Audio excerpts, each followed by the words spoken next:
Welcome to episode 254 of the Actual Astronomy Podcast. This is a bit of a short episode on the Messier objects based on a listener email. I'm Chris, and joining me is Shane. We are amateur astronomers who love looking up at the night sky, and this podcast is for anybody else who likes going out under the stars. So we had this, I feel like I got to say this episode is kind of like podcast dessert for me. Okay, explain that. I just really liked this email. It was right up my alley. And so we had to sort of, sometimes we have to adjust the schedule around from when we're recording, and then this one ended up being last, and I'm really glad this is the last one we're recording today, because this one I think will be a lot of fun. So we had this fantastic email from a listener this week. Carson sent us a note, Shane, and did you want to read it? Sure. It's a great email. Maybe you can read it, and then we can just discuss it. And yeah, it's a pretty good email. Yeah, for sure. So Carson says, hello, Chris and Shane. Greetings from Southern California. My name is Carson, and I've been listening to your podcast for well over a year and have been involved in amateur astronomy for about 2 years. Your podcast has helped me advance further than I could have imagined in astronomy, and I'll always appreciate you two for it. I definitely believe astronomy will be a lifelong hobby of mine. I'm 19 and look forward to every new episode, especially with the new summer shorts. Messier's catalog has been recommended to me countless times starting out in astronomy, but lately I've been going through easy NGC IC objects, and I found that some of them are much easier to see than some of the Messier's list, or some objects on the Messier's list. Are there non-Messier objects you guys believe should be on the list? For example, I think Kemble's Cascade, the North American Nebula, or IC 4665 should be Messier objects. Alternatively, are there Messier objects that don't deserve their spot on his catalog due to difficulty observing? Clear skies, Carson. So yeah, awesome email, great points, and I think we both replied to him, and I know this is something you're somewhat passionate about too, Chris. Yeah. So just to kind of unpack a little bit, Charles Messier was a French astronomer observing at the Hôtel de Cluny in Paris, and a pretty fascinating chap. And I've actually gone to the Hôtel de Cluny and done some investigation of my own on what it would have been like to have been Charles Messier and to stand on top of that turret myself and to see what he would have seen, because in that area of Paris, it hasn't really changed all that much since Messier's time. That his building is still there. There's a lot of gardens that were there at his time that are still around that building, and a lot of the old buildings, like I think I forget the name of it, but basically it's like the Paris Center for Astronomy isn't too far from there. The Foucault's pendulum isn't too far from there. There's a lot of stuff in that area that's still there. I spent 2 days there hanging out. Messier compiled a list of objects. He discovered some of them. Many of them were discovered by other observers. And what Charles Messier was doing, is he was trying to find comets to become rich and famous, basically, kind of in a way, sort of to oversimplify it perhaps, but just to kind of say what he was actually doing there. But that list has sort of become synonymous with like a beginner's list for astronomy. Is that sort of a fair way to put it, Shane? Yeah, I think so. Like that was probably the first list that I had heard of when I joined the local astronomy club. And, I think almost universally gets recommended as kind of a good place to begin your observing. Right. And now I don't know if I agree with the idea that this is like the best beginner's list, though, simply because the list was created by a person who was searching for comets using particular instruments about 200 years ago, actually about like almost 300 years ago now. And because of that, and because of how he was searching, some things made it on his list, while other things did not make it on the list. And the list, as Charles Messier was creating it, wasn't designed to be a list for someone to work through as they were sort of learning the night sky to do amateur astronomy. it's sort of been taken for that, which has been good in some respects, but in other respects, like Carson is pointing out, not so good. And some of the targets that Carson points out, I think, are pretty good targets for people who are getting their feet wet. Anyway, Shane, I'm not sure what your comments are on this to get going. Just that, it's an interesting list for sure. But one of the things that struck me early on too, I think, is pretty much the exact realization that Carson had or has, is that there's a lot of other great objects out there. And I think when I first started the Messier list, my assumption was that these are probably the brightest things in the sky. And while a number of the Messier objects are certainly showpieces, there are some that are really not that fantastic to look at, or maybe a little less inspiring than some of the others. Mm-hmm. And then on the other side of that, there's some amazing things to look at that are not Messier objects, like the double cluster. And, as Carson mentioned, a few there, like the North American Nebula, Kemble's Cascade, and on and on and on. Right. And one of my points of contention with the Messier list is that it contains 40 galaxies. And the list contains 40 galaxies, 27 open clusters, 29 globular clusters, 6 diffuse, 4 planetary, and then there's some double stars and such. So the sort of voting majority of objects in the list are galaxies, and a few of them are bright, but for the most part, many of them are just kind of small galaxies up in like the Leo Virgo area, and that kind of is sort of a tough sort of region to work through. And the other thing is that I always feel like looking at galaxies is more something that people with sort of larger aperture, like dedicated galaxy observing instruments, are gonna enjoy more. And I kind of feel like, in a way, this inadvertently channels people's observing to maybe get larger instruments that are better adept at looking for those sort of objects than maybe some of the other objects which smaller, more portable, more affordable instruments are good at looking at, like, for example, open clusters and large nebulae and stuff like that.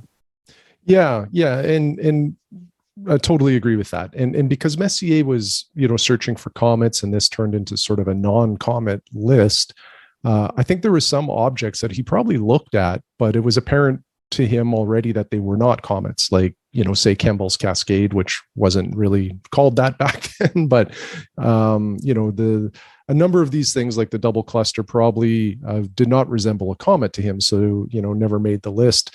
And as such, it just lacks diversity for me. And, there's no double stars, carbon stars, on and on and on. Yeah. So for sure, but I still think it's a wonderful list. I really enjoyed it when I did work through it with my 8-inch and 12-inch Newtonian. But now that I'm primarily observing with a 4-inch refractor, I love Stephen James O'Meara's Hidden Treasures, because that whole list and book is all observed with his 4-inch refractor. So it sort of matches what I'm doing, and I've had a lot of fun with that list. So, the interesting thing, in my opinion, about all of these astronomy lists, and there's a lot out there, is there's not really like one perfect list. I think it really depends on what telescope you have, and what you like to observe or how you observe.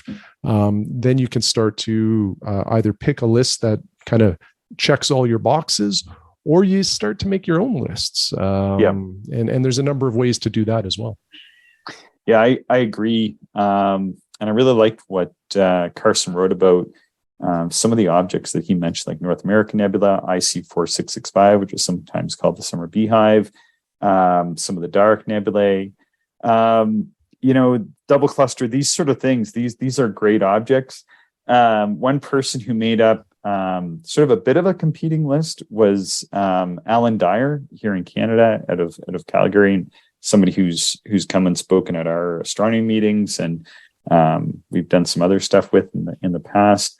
But again, that list does have a lot of galaxies and that sort of thing as well. So I think, like Stephen James O'Meara's Hidden Treasures, I think that itself is almost a hidden treasure on its own. It's an awesome list. There are some other lists. One of the lists that I found, people can find this if they Google my name, Chris Beckett, and classic observing list. I put the link in here, Shane. If you wouldn't mind maybe tweeting this out. It's on the Harvard Abstracts, and I wrote an article in 2019 based on a list that I discovered in the annals of the RASC Observer's Handbook, which includes a list of nebulae, of which I think the North American, Horsehead, and some other interesting objects are part of. And there certainly are a lot of other lists out there that people could endeavor to observe, which I think are might be more beginner oriented. Did you ever do the Explore the Universe program from the RASC? No, I haven't actually. No. Yeah, so that includes some things like some double stars and carbons. It's like a better assortment. What they did there, and I was on the committee as this worked through, but one person who's really spearheaded the edits on that and worked very diligently on it is our friend Dave Chapman. And what they've endeavored to do, and they put Kemble's Cascade on there, by the way, is to create a list that is more broadly representative of all the different objects that you might see through amateur telescopes, to really give somebody that broad exposure. It's not a very long list. I think, I got to say, there's less than 50 required objects, and it's free. Anybody can go to rasc.ca, download the Explore the Universe, and work through that. I think that's good. The one thing that I was really impressed by, though, is I think Carson mentioned he's just been doing astronomy for a couple years, and he's already hunting down things like the North American Nebula and stuff like that. I got to say, I was pretty impressed with that. That's some pretty good observing, considering that you've just been doing it a short time. Yeah. The North American Nebula is another one of those deceptive objects. When you look on a star chart, like in the Pocket Sky Atlas, it looks quite large, and it is. And I think even the magnitude on it, if you look it up, it's a fairly bright magnitude. However, it is a very diffuse magnitude, and it is a very difficult object to see if you don't have the right sky. That's probably the most important thing, is a real dark sky to see that one. And, it is a fantastic object to observe, but it's one of those ones that's a little more challenging. Yeah. And also IC 4665, that Summer Beehive, and Kemble's Cascade. I like these objects. They're all big, wide field objects, and that's what I like to observe. Another list, and I've put this out as well, is I made up a list called Wide Field Wonders, which has some of these objects on it, and a lot of other and more difficult objects. But, again, probably not a good beginner's list. Same with the other classic observing list. Maybe not necessarily like a beginner's list, but, everybody's different. Like, I was reading Carson's email. I'm like, well, maybe Carson being a beginner is different from, who I was when I was a beginner. If he's hunting down the North American Nebula, as one of his earlier objects, maybe hunting down like the Horsehead or things that other people might have said would be too challenging for somebody that early in their astronomy, might not be too difficult or out of the question for somebody like Carson to hunt down. Everybody is different and has different capabilities and interests. So it is one of those things, like you said, where you can kind of sort of make up your own list. I think it's worth hunting down the Messier objects at least once and going through that.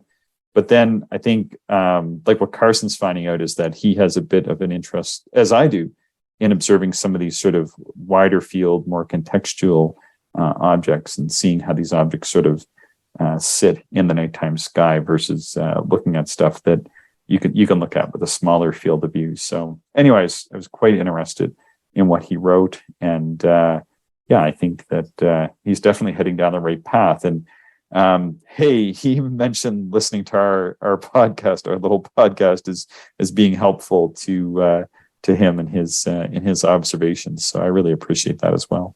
Yeah, absolutely. And Maybe one other thing I'll mention here is, like you mentioned, a number of lists, all sound great, and I've worked through a couple of them already, including the Wide Field Wonders. But another alternative that folks have is, look at the prominent astronomy clubs in the world, like the RASC, Royal Astronomical Society of Canada, the Astronomy League, and even like local clubs. Lots of these organizations have their own lists that they've made up, and a number of them are really cool. So it just gives you more and more options for different lists to observe, and different objects that might match your observing tendencies.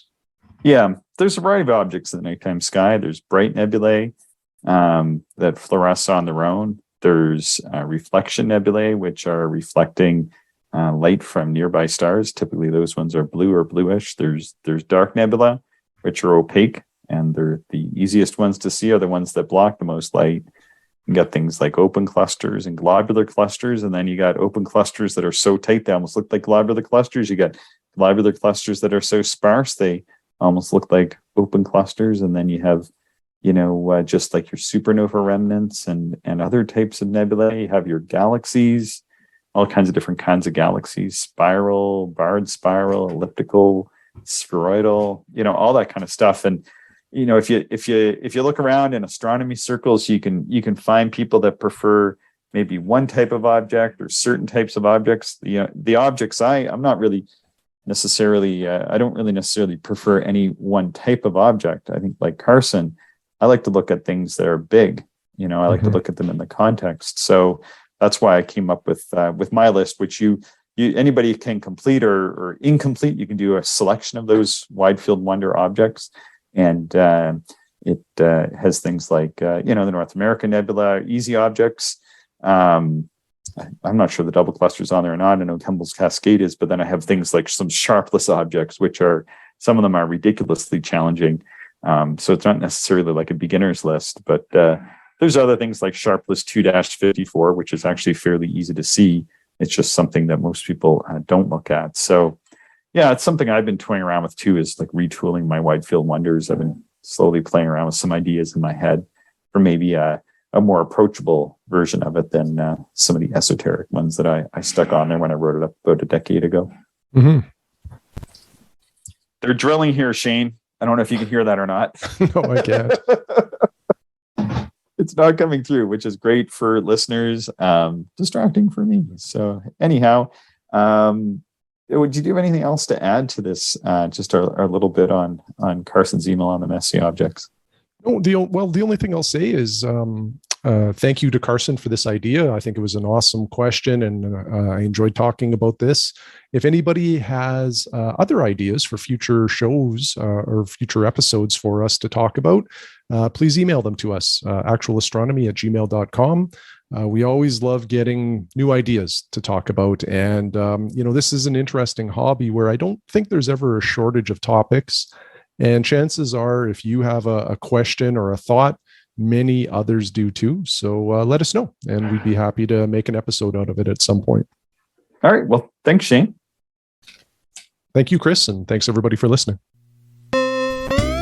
Thank you everyone for listening, and we hope you enjoyed the show. If you are interested in more information, would like to contact us, or if you would like to support the podcast, check out our website, actualastronomy.com.